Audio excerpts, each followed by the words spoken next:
আসসালামু আলাইকুম ভিউয়ার্স, স্বাধের রান্নার নতুন একটি এপিসোডে আপনাদের সবাইকে জানাচ্ছি স্বাগতম। আজ তৈরি করে দেখাবো একদমই সোজা সাপটা সাধারণ আলু দিয়ে ডিম ভুনা। আশা করছি নতুন রাঁধুনি ও ব্যাচেলর ভাইদের আমার আজকের ভিডিওটি অনেক উপকারে আসবে। আমার এরকম নিত্য নতুন রেসিপির আপডেট পেতে আমার স্বাদের রান্না চ্যানেলটি সাবস্ক্রাইব করুন, বেল বাটনটি বাজিয়ে দিন। মূল রান্না শুরু করার আগে উপকরণগুলো ঝটপট করে একবার দেখে নিন। রান্নার জন্য প্রথমে 6টি ডিম সিদ্ধ করে নিলাম। 3টা মাঝারি সাইজের আলু লম্বালম্বিভাবে কেটে নিলাম। পেঁয়াজ কুচি নিলাম 3টি। গুঁড়ো মশলা হিসেবে জিরার গুঁড়ো নিচ্ছি হাফ চা চামচ, হলুদের গুঁড়ো 1 চা চামচ, মরিচের গুঁড়ো 2 চা চামচ। বাটা মশলা হিসেবে থাকছে রসুন বাটা 1 চা চামচ। লবণ যে যার রান্নায় পরিমাণ মতো নিয়ে নিতে পারেন, এখানে আমি হাফ চা চামচ নিচ্ছি। এখন একটি কাঁটা চামচ অথবা ছুরি দিয়ে সিদ্ধ করা ডিমগুলোর উপর 3-4টি দাগ কেটে নিলাম। এভাবে দাগ কেটে নিলে ডিমের ভিতর মশলাগুলো খুব সহজেই ঢুকে যায়, এতে করে রান্নার স্বাদ বৃদ্ধি পায়।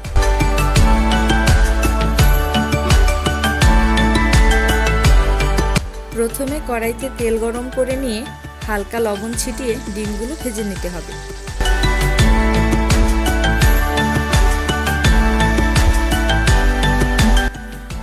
এভাবে 2-3 মিনিট ডিমগুলো ভাজার পর হালকা একটু লালচে হয়ে আসলে ডিমগুলো অন্য একটি পাত্রে তুলে নিতে হবে। এবারে ডিম ভুনার জন্য আলাদা একটি পাত্রে তেল গরম করে নিয়ে প্রয়োজনীয় মশলাগুলো দিয়ে দিতে হবে।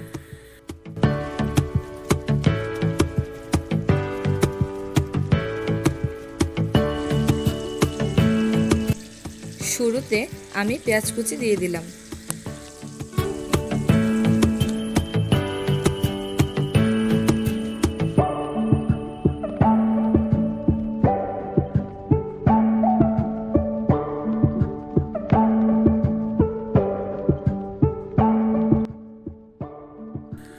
পেঁয়াজটাকে কিছুক্ষণ নেড়েচেড়ে পরিমাণ মতন লবণ ছিটিয়ে দিলাম।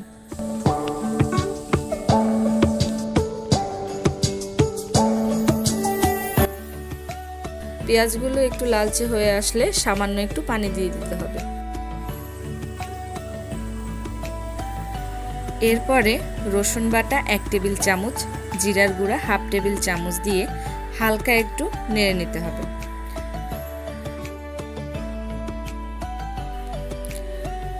নাড়া হয়ে গেলে একে একে মরিচের গুঁড়া 2 টেবিল চামচ এবং হলুদের গুঁড়া 1 টেবিল চামচ দিয়ে অল্প একটু পানি দিয়ে মশলাগুলো ভালোভাবে কষিয়ে নিতে হবে।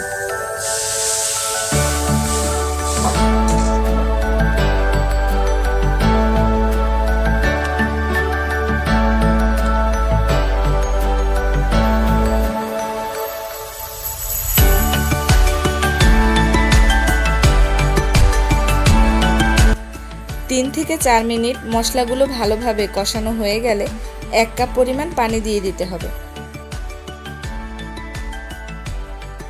এ পর্যায়ে কেটে রাখা আলুগুলো দিয়ে দিতে হবে।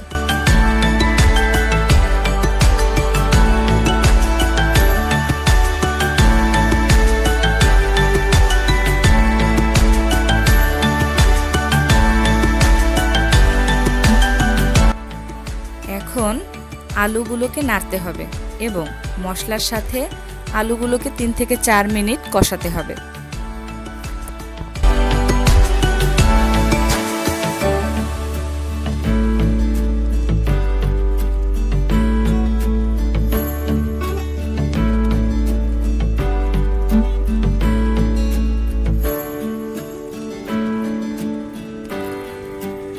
এবারে কষানো আলুর সাথে ভেজে রাখা ডিমগুলো দিয়ে আরও কিছুক্ষণ নাড়তে হবে।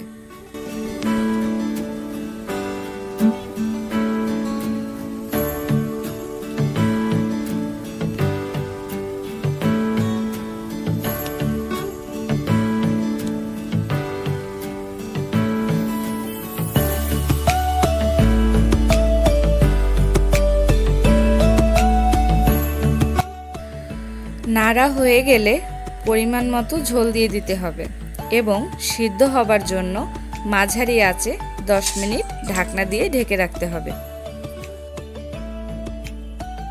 আমাদের রান্না প্রায় শেষের দিকে।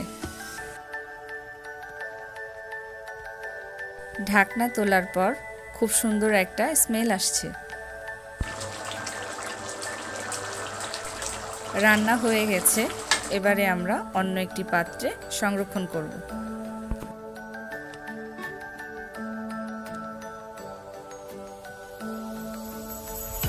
তো দেখতেই পাচ্ছেন তৈরি হয়ে গেল স্বাদের আলু দিয়ে ডিম ভুনার তরকারি। যদি আমাদের ভিডিওটি ভালো লেগে থাকে তাহলে অবশ্যই স্বাদের রান্না চ্যানেলটি সাবস্ক্রাইব করুন।